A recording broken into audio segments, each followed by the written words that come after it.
Lashwi, kenapa? Apa jadi? Muka macam sedih ni. Cuba Bang. cerita. Ada abang-abang form 5 bully saya. Bila bully?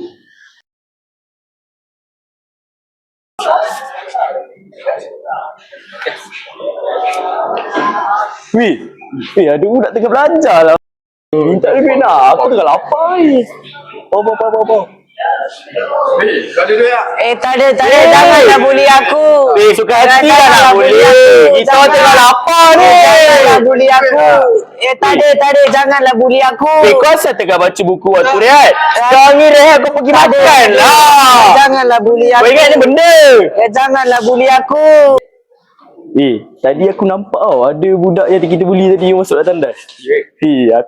Jom tak ada duit. Aku lapar lagi. Lapar. Tunggu Fi. Aku tunggu tak. Tadi tak bagi duit. Sabar jap. Sekejap itu. Dah jumpa. Aku nak duit.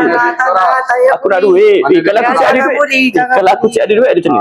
Jangan bully. Kau pegang ni. Aku tak ada. Sabar. Kita usah. Banyak.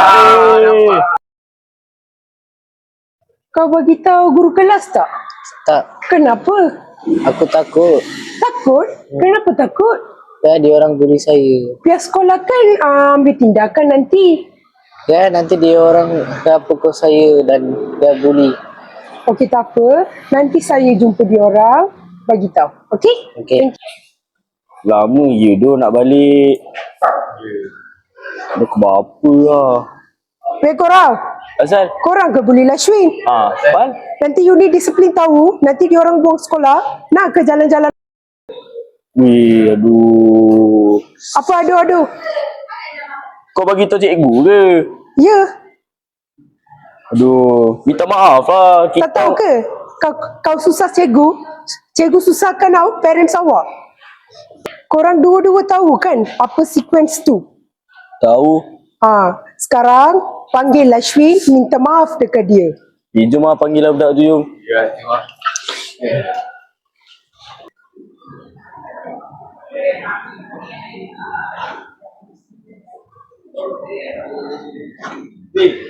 Kita dah minta maaf tu sebab kita bully kau.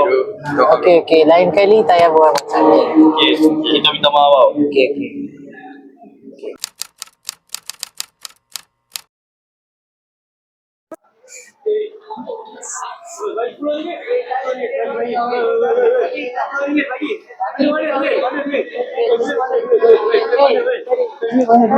Apa ni? Janganlah boleh. Tak boleh. Aku cakap stop. Dah lepas. Aku cakap stop. Baik kau pula. Pergi. Nanti aku bagi tahu cikgu. Okey. Rakan-rakan. Seperti situasi yang anda dapat lihat sebentar tadi, ianya merupakan salah satu contoh bully, iaitu bully fizikal. Bully fizikal ialah keadaan di mana seseorang murid mencederakan murid lain menggunakan tangannya. Terdapat juga beberapa jenis bully yang lain, iaitu bully mental dan juga bully secara perkataan, seperti melontarkan perkataan-perkataan yang kurang baik kepada bangsa bulu.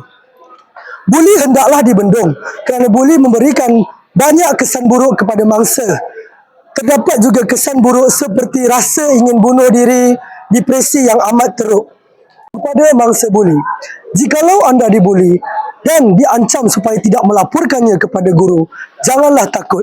Laporkan sahaja kepada guru disiplin ataupun rakan anda yang merupakan pengawas. Anda juga boleh melaporkan kejadian buli kepada guru kaunseling. Kita haruslah bersama-sama membanteras jenayah buli agar sekolah menjadi tempat yang aman dan selamat buat kita. Hentikan bully.